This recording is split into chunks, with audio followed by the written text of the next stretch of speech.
Hey everyone, welcome back to another episode of Four Dads Podcast with your hosts, myself, Teeds, and Don Julio.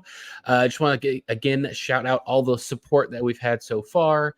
Over the last few days, I've definitely seen a jump and a small little spike on our end of people watching and listening to this podcast. We do appreciate that. Welcome anyone that's been new or new to Four Dads Podcast, and as well as on our Four Dads Golf side of things on YouTube, Instagram, and TikTok. We're definitely still growing. And quick little shout out to Sunday Swagger. If you're looking for any cool new polos, we got links for that. We got promotion links, get you 15% off, as well as I know it's summer, so you're probably not going to be wearing your pants or leggings or joggers as often, unless you're on the the Bay Area, where it's always cold out there. You can always use a pair of joggers, but we got some primo discounts as well. You can check out our link tree for that. But jumping into things, the unfortunate turn of events last weekend with Grayson Murray taking his own life definitely shocked the golf world. I don't think that many people expected that to happen. People who knew him knew it was very possible to happen because of his struggles with depression. And it's just a very, very unfortunate and devastating thing to happen to anybody. You know, at the end of the day, you matter. No matter who you are, no matter where you are, you matter. And what was your initial reaction when you heard the unfortunate news of Grayson Murray? I just immediately thought about his family, dude. Like, Yeah, I can't even process, I couldn't even process like doing that to myself and then having to call my wife and, my wife having to tell my daughter, daddy's not here, right. like Right.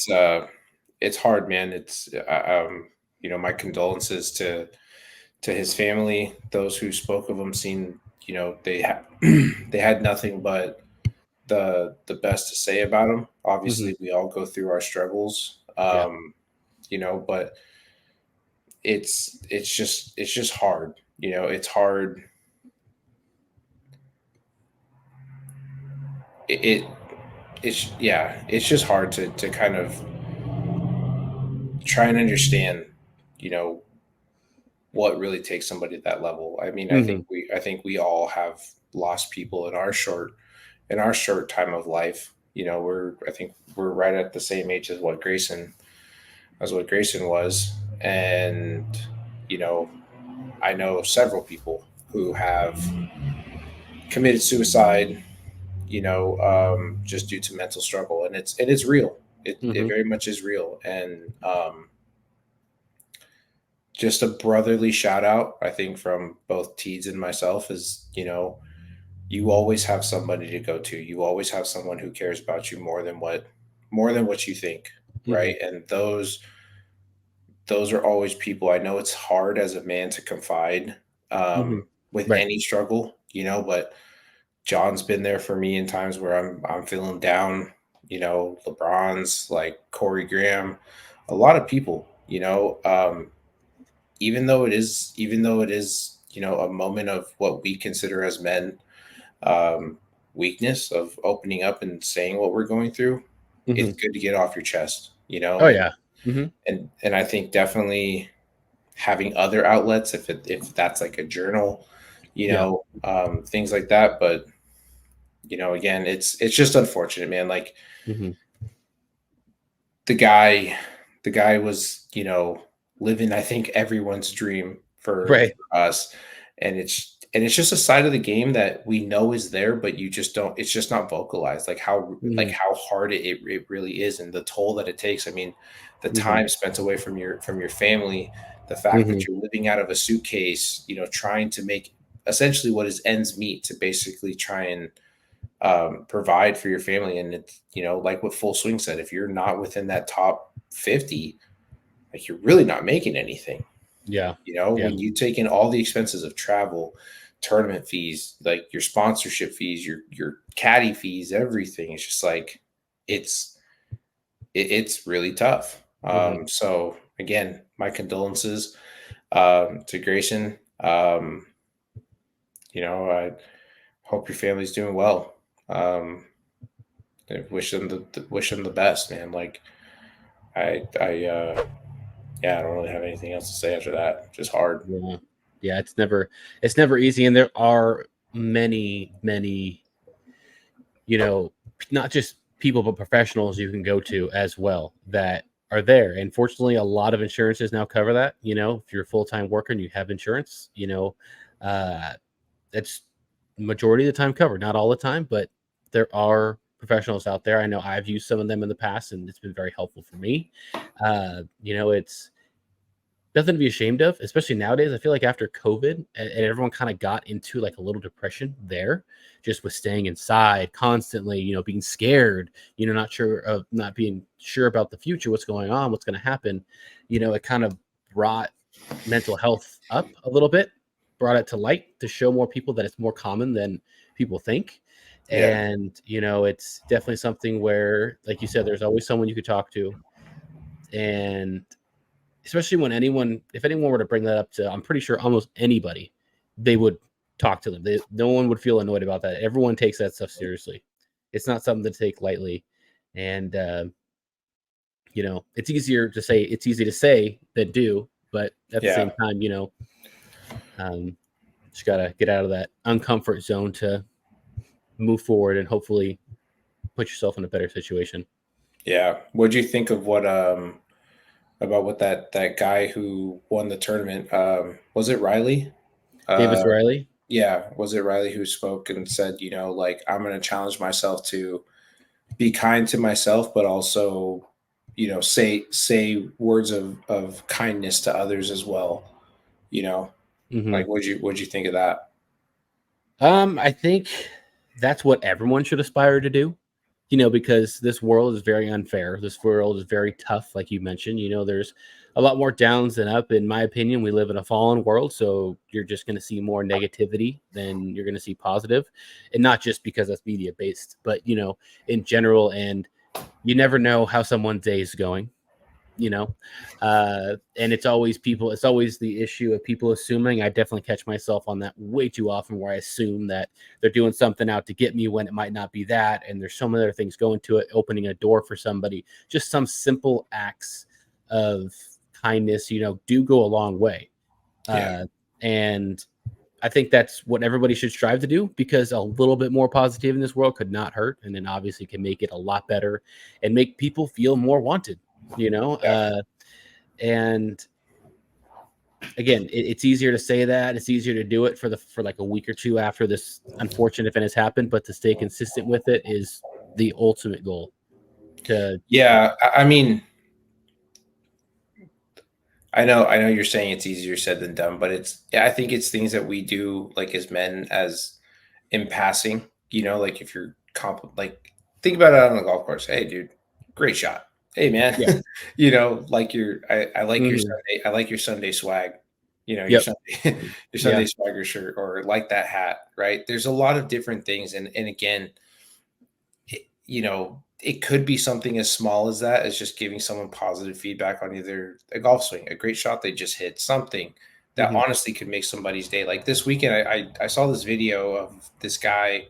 Um, I looked like they were playing in Florida just based off of the design of the course, but he kept saying like, we need to shrink the game. We need to shrink the game, because there's like a dude who he has like a open button down shirt, his guts all hanging out. Him and his buddy are just drunk, right? And he's like, we need to shorten up the game and do all this stuff. And I kind of, you know, it kind of struck me the wrong way. I was just kind of like, dude, these guys are just having fun. Like, Hmm. so what? They're new to the game, but it could be that one person's escape from Yeah. like whatever it is that they're doing, just to go Hmm. spend time with their buddy, have some Yeah. beers, do whatever you want for those 4 to 5 hours that you're out on a Yeah. golf course, and just enjoy it, right? I mean, Mhm. in a world where we're constant as men, like we're constantly graded on what we have and what we're able to provide, right? It's like it's hard. You're getting completely scrutinized on everything in which you do. Someone's constantly judging you, telling you, oh, you could do this better, oh, you could do that better. And it's kind of like, I don't remember asking your opinion, Yeah. you know? Yeah. Yeah. Too many Like, opinions that don't need to be yeah. shared. I don't know about you, but like I know when we first had my son, you know, you hear a lot of those opinions, you know, from both parents, you know, where it's, oh, you should do this, oh, this works, and it's like you have those people that are like, okay, I'll take those comments, and some other people that are like, okay, I don't want to hear anything unless I ask, and I'm not saying that mean, but if I ask, I will come to you because but like a lot of them don't help. Like when I was sharing how Adelina was sleeping all the time, you're just like, Julio? Jealous, dude. No, I was jealous, man. I was jealous. No, I know. No, I get that. Like I tend to catch myself in that. Like I remember, me too, all the time. I remember my wife and I. We have a good friend, Helen, and her husband Pepe. Like when they had their son Oliver, I was just kind of like, all right, dude. Like remember this, and I'm like, what am I doing? Congratulations. Like I'm sorry. Like forget that. You're gonna hear enough from your parents. You don't need to hear it from me. You know, and right. It's just I don't know, man. It's just one of those things. It's just it's so funny. Like today, it was warm over here today. It was like 89. Whoa. Very, very light breeze over here. But we have like this little bucket that we used for Adelina for her to like use for her sensory with like her feet in the water. Oh, yep. Right. Yep. And we'd put little rocks. Well, that's now kind of turned into like a little pool for her, right? Like she likes to go in there and she plays with the cold water. And there, of course, she puts all her rocks in there and stuff. But like today, I took the cold water and just kind of showered it over her, right? And she's like, you know, and then she's kind of like, I stopped and she's like, stop, Daddy, right? And I kind of heard her, and then all of a sudden, I did it one more time, and she like looked back at me and was just like, Daddy, stop. I was like, oh, okay, my bad. And then she's like, I sit here. And then she just sits down fully clothed, like with her diaper and pants on inside. Think about life going over everything. Yeah. And she just is like cold. And I'm like, deep breaths. It's your ice bath. Shivering birds calories. Yeah, dude. She was just like having such a ball. But again, yeah, man, it's those little things like that you're just like, I couldn't imagine not being here and missing those moments. Mm-hmm. Yeah, I agree. I mean, going back to the golf side of the tournament that unfortunately he withdrew from, I don't know if he didn't make the cut or he wasn't going to make the cut or he had an injury or whatever. He might have just ended up missing the cut. But I think he just withdrew. He just withdrew. Yeah. Okay. Yeah, I wasn't 100% clear on that, but it was a Charles Schwab challenge, and Davis Riley got the win, 14 under. And Scottie Scheffler was 5 shots over Scottie Scheffler. 5 shots. And Scottie Scheffler did not have a good weekend. He did not have a good. I think he had like, oh man, let me see if I can look up the actual the scores that he had, because I know on my app that I have here, it actually shows his 4 rounds. First round, he shot 2 over. Second round, he shot 5 under. Then he shot 7 under, and then 1 over.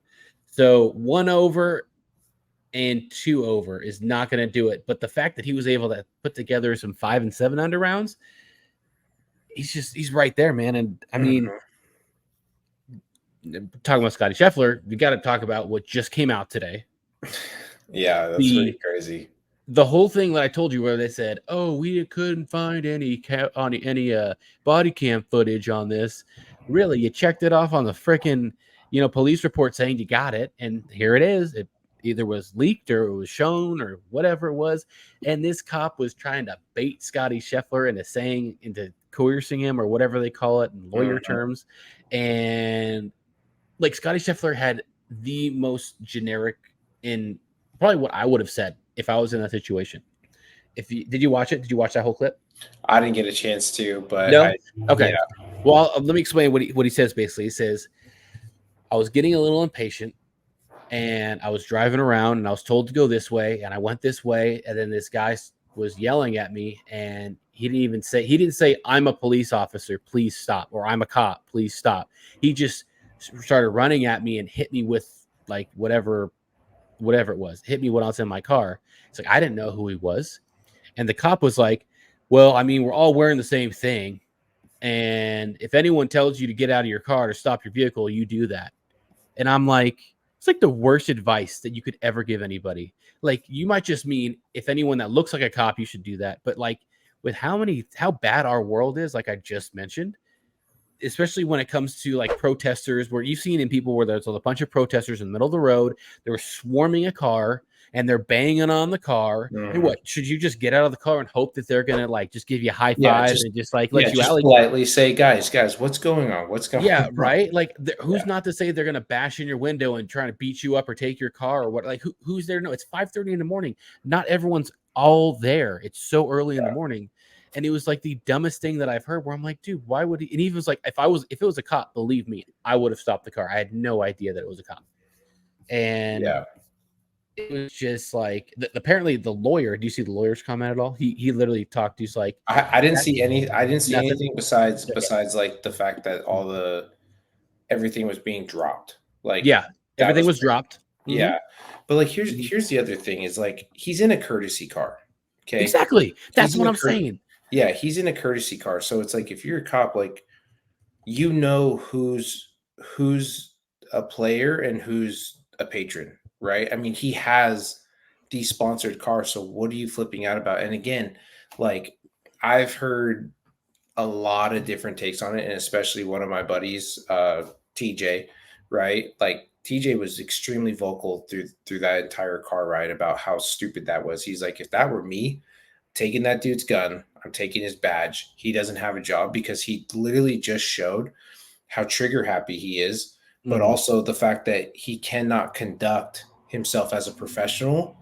And he's feeding into exactly what society is starting to hate about cops, which is that they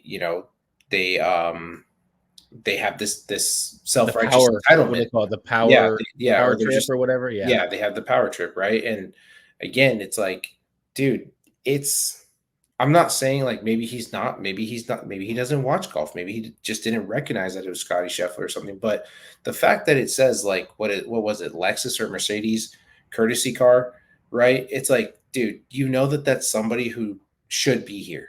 It's not just some random person. It's someone who's either going to go pick. What are the odds they have the exact same courtesy car as a personal car? Like, come on. Yeah.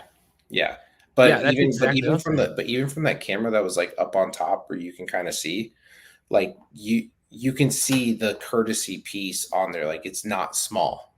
You know what I mean? Like, you would expect this from like a new guy, like a guy that's been on the force for like a few months and like he didn't know. Like, I could totally see that. But this cop has been in the force for a while. He's had a lot of little incidents, apparently. Obviously, when a situation like this arises, you're going to have your background looked up. And this guy has had some issues where it didn't look good. I'll just say that. Like, it didn't make it seem like, oh, he was doing it because he was doing it for the right reasons, you know? Yeah, and that was my first thing that I said. He's a courtesy vehicle. How the heck are they just not like it's the best golf course probably in Kentucky, or the most popular, or like the nicest golf course in Kentucky, or whether or not the city, Louisville, whatever, you know, it's obviously a PGA Tour course. So there's probably a long entrance way up there. They've had this event multiple times throughout the year. So they know how the process works, you know, for the players to get up there. How the heck are you going to pull that and really try to make it seem like, you know, hey, oh, he's in the wrong? It's like, nah, dude. And then, okay, so get this. Apparently, the detective, Brian Gillis, just released a statement this evening, and I will read it pretty quickly, as quickly as I can. I'm not the best reader. I'm better in my head than I am out loud. I have fourth grade level. Dang it, you're right. No, but apparently it's kind of hilarious. He says, a tragic incident occurred, and the family of Mr. Mills remains in my family's thoughts and prayers. That's the gentleman that passed away. Yeah. This was a chaotic situation for everyone involved. Ensuring the safety of everyone in the vicinity was my utmost priority. Mr. Scheffler and I both agree that there will be no ill will over this going forward. Instead of giving a negative public reaction, he chose to speak with dignity, humility, and respect. My family and I appreciate that. Goes on to say, it was unfortunate and disturbing to hear Steve Romines, who I believe is the lawyer, his commentary today claiming that a false arrest was made, and for him to challenge my honesty and integrity. I I'd be surprised and disappointed if Mr. Scheffler actually had any part in making those statements. To be clear, I was drugged by the car. I went to the ground and I received visible injuries to my knees and wrists. I'm going to recover from it and it will be okay. This is the extent of my commentary on the incident. The reality is that there are more important things in the world right now than this back and forth over this. A person lost their life that day and a family lost a loved one. Blah, blah, blah. At the end, he goes, P.S. Yes, the department has us buying freaking $80 pants. To those concerned, they were indeed ruined. But Scottie, it's all good. I never would have guessed I'd have the most famous pair of pants in the country for a few weeks because of this. Take care and be safe. That's funny. But yeah, I'm glad that situation's over. I kind of called it from the beginning. Like, there's no way anything's going to happen. People were like, oh, he could go to jail. He could be out. Oh, my gosh. Like, really? If he'd done it like 3 or 4 times, yeah, maybe. And he's got a record. This dude's clean as a whistle. There's nothing that he's done. And the video proves that he didn't do anything. Like, he didn't even name drop. If I was in that situation, or if I was like Tiger Woods and I get pulled over, but like, dude, come on, I'm Tiger Woods. Like, you got to at least throw your name out there. Like, let's see what happens, maybe get an autograph and get out of it. But what do you think about it's like the movie Chips? Look, I give $100,000 to the Dead Widows program every year. He's like, this is my get out of free jail. They're like, no, it's not. Turn down the Toto. Have you ever seen the movie Chips? Chips? I haven't seen the movie. I've seen some of the episodes a long time ago, but I have not seen the new movie. All right, well, it's not even that funny anymore now. Sorry. We'll edit that out. Yeah. But yeah, so let's see here. What else should we talk about? Well, in other big news. Oh yeah, go for it. In other big news, the Lexi Thompson is retiring from golf after this season. That is crazy. She was one of the youngest girls to ever qualify for a U.S. Open, or for a women's U.S. Open qualifier at 12 years old, dude. Who were you doing at 12, Julio? Who were you doing at 12? Certainly weren't pitching like a pro. Yeah, you don't getting called up. Yeah.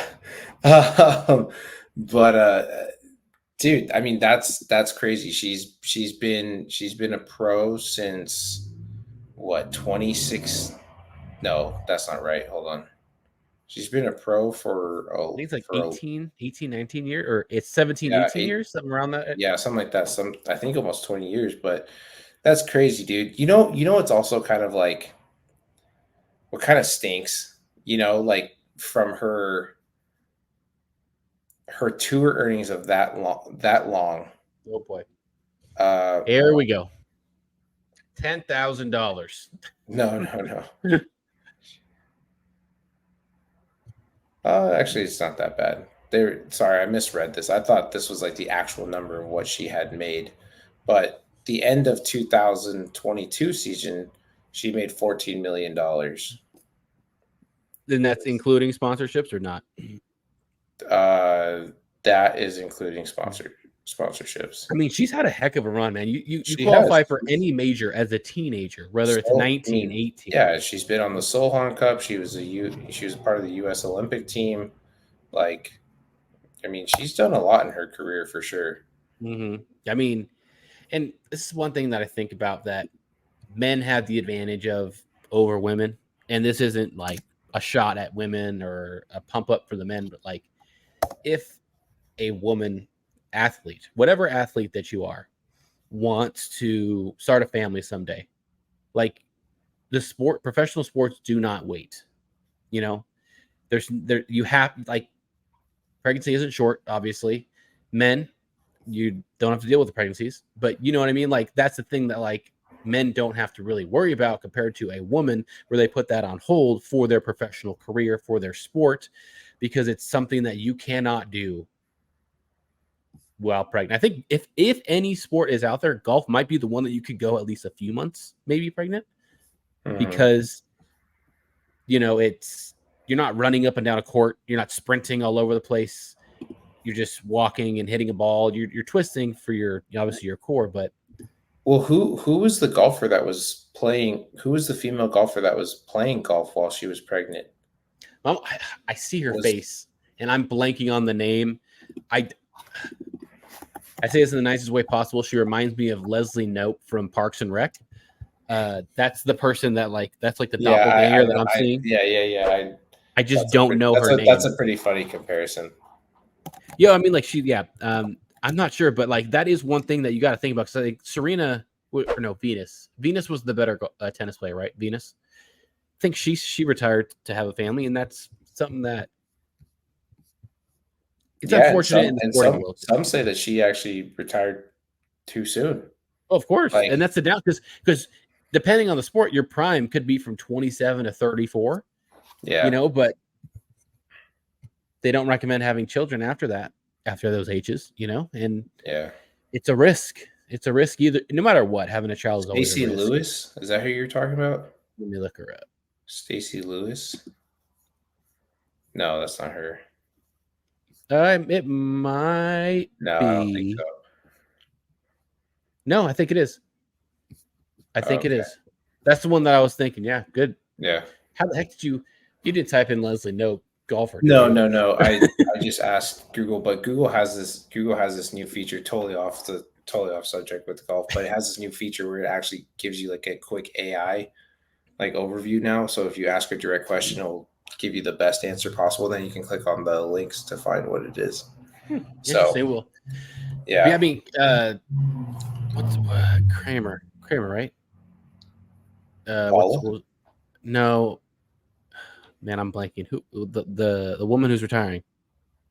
Oh, Lexi Thompson. Lexi Thompson. She has had a very storied career in the LPGA tour. And whoa, easy. Were you gonna say LGBTQ? No, I wasn't gonna say that. I was getting LG and then PGA. I don't know why I was adding the G there. Ladies and guys, Bruce Jenner. Yeah. I mean, she was like, I think one of the first to be sponsored by Puma Golf before Ricky came in, and then Bryson kind of made it big. No, Ricky kind of made it big with his. Well, Ricky blew it up. Yeah. I think Bryson kind of came in with like the distance. Well, his one link shafts for Cobra. Yep. But then it was just kind of like when he redesigned that. What was it? The Rad driver. The driver. Yeah. Everyone was like, "Holy crap! This face is stupid hot!" And then all of a sudden, he just didn't want to play the next version because he said, he came up with a driver and then played another one. yeah, but no, Lexi, if you're subscribed to Four Dads, like you've had a hell of a season, or I'm sorry, a hell of a career. You've accomplished so much, and I think what you've accomplished has inspired so many young women to kind of follow in those footsteps and really get fathers like myself who have daughters, involved in golf just simply because of what you've achieved in your career, and wish you all the best and enjoy retirement. I mean, that's usually that is an iconic player that is no longer going to be on those leaderboards, and we're seeing that in a lot of sports, man. Like, Steph Curry's announcing he announced his retirement. Wait, when? At the end of this next season. So this year or next? Oh, next year. Next way. Year. Yeah. Let's go. He announced his. LeBron, come back to the Cavs and we'll win. No one's gonna beat us on the West Coast. Yeah, but still, it's crazy, man. You're seeing the end of an era. It's like when Cristiano and Messi ended. Like they're still playing, but they're not like at the top shape or the top tier program.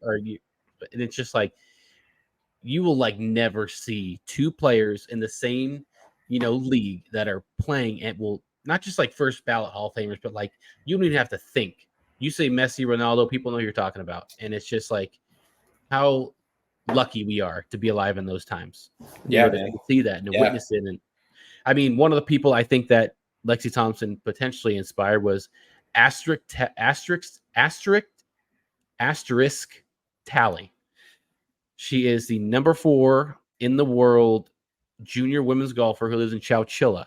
Girl is a freaking stud. Stud.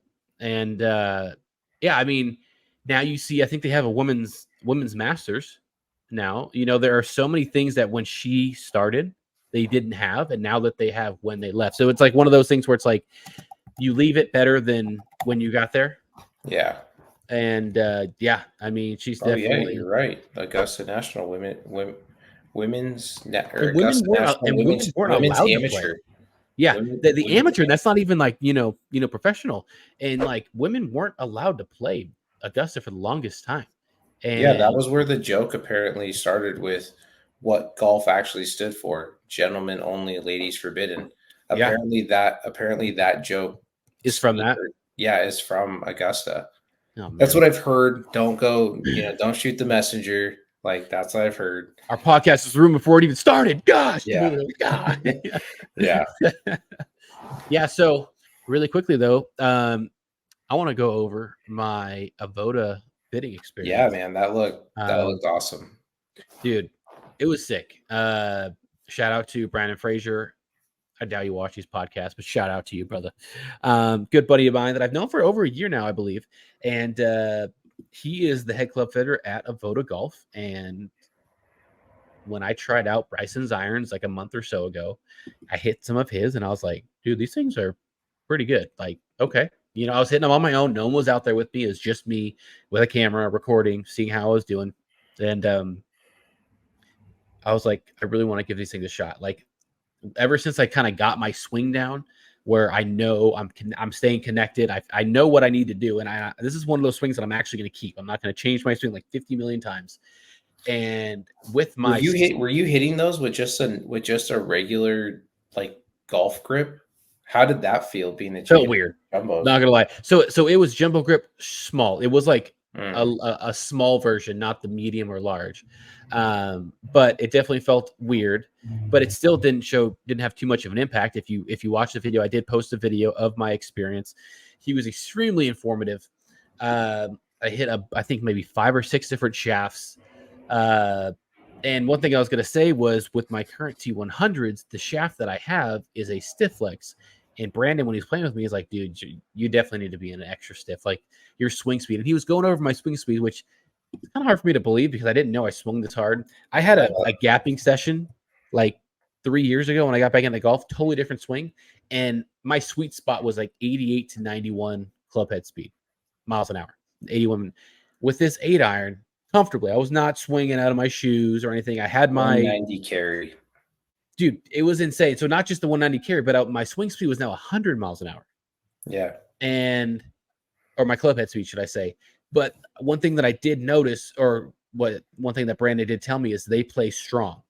So the gapping is a lot different for them. So what? So basically the 8-iron was like a 7-iron? Let me see here. So I have it on my computer. I broke it down. So let's see here. Currently my 8-iron. Currently my 8-iron plays at 38 degrees. This 8-iron plays at 35 degrees. So it's stronger. So it's a 7-iron.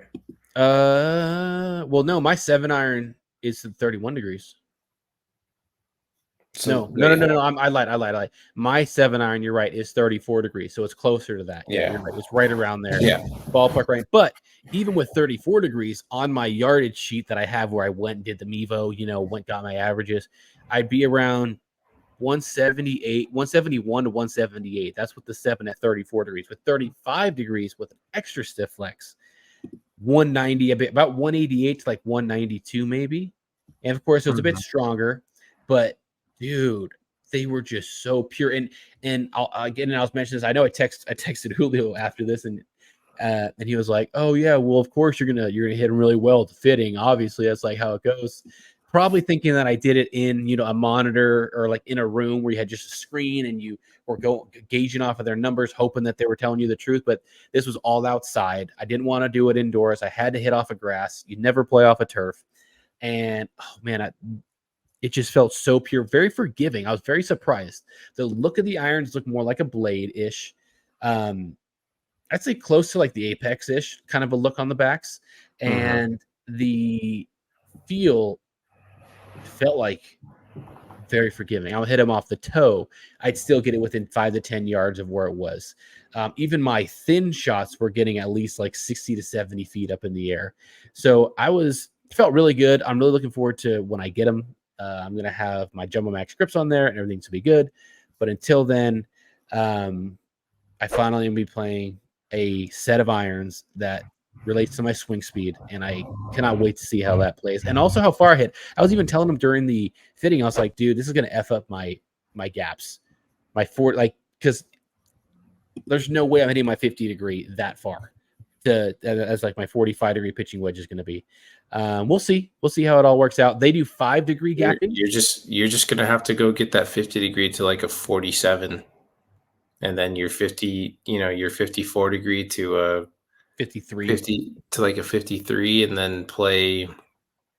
I don't think you'll need to adjust your 58. Do you think that is all having to do with the shaft? Because I have stiff and everything. So if I were to get an extra stiff shaft, you think I would hit it farther? You'll definitely hit it further, but the problem is that like even mine. So I know the last time we played, you saw that I had the Project X 6.5s in my Vokey wedges, and then I have an X100 in my 50 degree. Mm-hmm. I went and did some number testing, and I'm hitting the ball plenty far. The problem is that I'm not getting enough spin on them to where the ball's biting. Yeah. So I have, an abundance of shafts just kind of laying around, but I ended up taking my Dynamic Gold S400s and putting those into my wedges. So I added, I got rid of the Callaways or the Callaway 50 degree, and I put an SM9 50 degree in there, and then I have my SM9 54 and 58. But I went with a heavier shaft, so then that way I still feel the same weight. My S400s are 135 grams, but they're just a bit softer than the X100, so I can still get the bite and the check that I want depending on the shot that I hit. Which is like literally something that like I thought about when I bought it, or when I bought those wedges. I was like, why am I going with such a stiff shaft? And it's like, no, they'll bite, but they do bite, but with how firm like the clubs greens are right now, it's like I literally have to hit them in front of the green, and they check. And then they just kind of check and then release. Hey, so when it comes to God bless you, when it comes to the you heard that? Obviously, I muted myself. No, you didn't. Oh no, that sucks.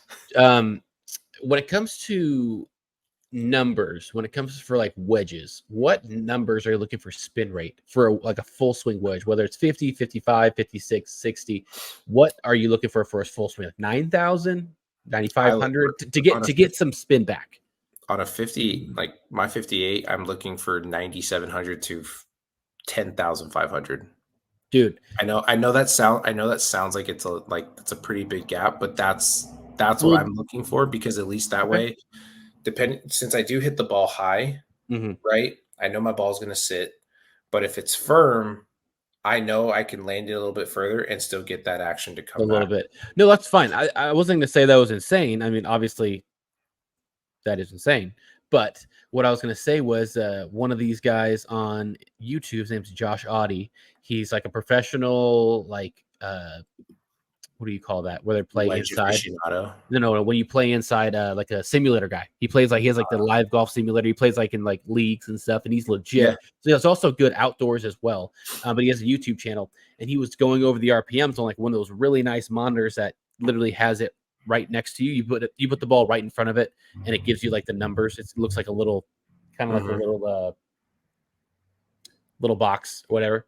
He was getting around 11,000 spin rate on his wedges, and that might be the next play. But time will tell. It's just gonna be hard to sell my my wedges with tees on them. I'll say that. Yeah, I mean, but that's a pretty good number. I just, again, like I used, like in my my SM6s, I don't know why, but those used to spin so much for me. Like my spin rate would be like at 12,000, and it was every time I hit the shot, I had to farther back. club up, just to play it back because I just couldn't keep them on the green. Like I had a tournament that year over at San Jose Country Club for the Santa Clara Amateur, and my dad was caddying for me, and I kept telling him, I was like, okay, 80 yards is like the max that I want to hit my 58 today. So if you got the rangefinder, if you see 80, like we're not going to go full swing. We're going to club up, give me a 54. Sure enough, I remember I had a shot where, I was kind of in contention for, making it to like the very last day on Monday. My ball hits behind the hole, and it's a false front. So I have maybe 10 paces before the ridge, but my ball hits behind the pin, which already has a little back slope, and it just grabbed, and all of a sudden we just see my ball come up over the top, and then it comes down. I'm like, stay right here.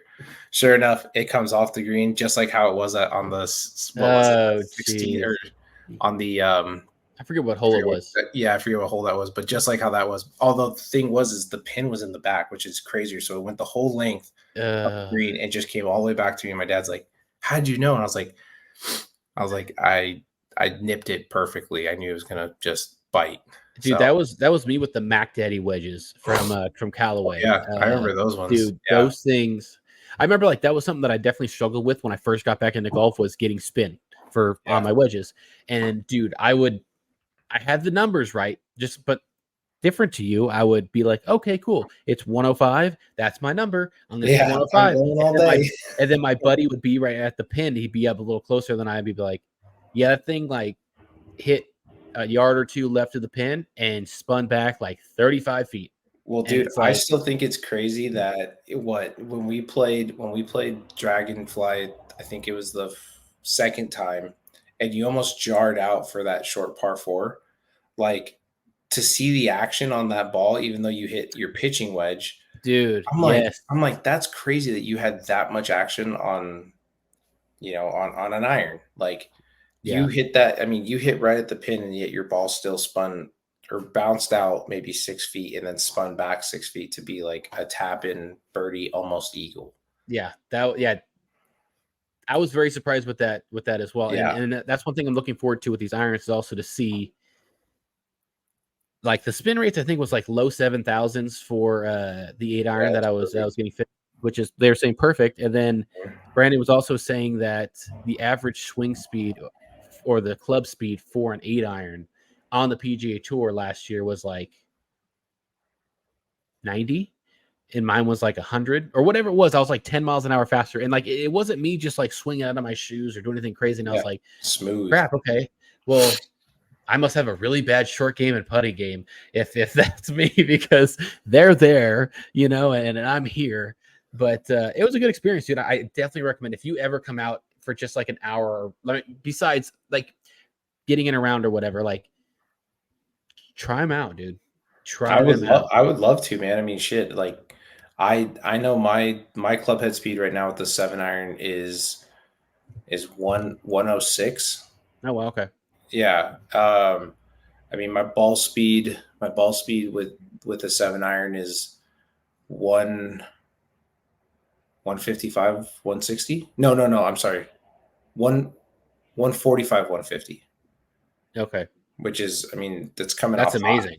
Yeah. Mine's like topped out at 134, usually sitting around 130. Dude, so we have like Top Golf. We have the Top Golf top tracers at the club, and so I was hitting 3-wood the other day, just hitting some. Dude, my 3-wood was like 181 ball speed, and it just kept telling me like, you're hitting this guy out. He's hitting too far. You're hitting too far.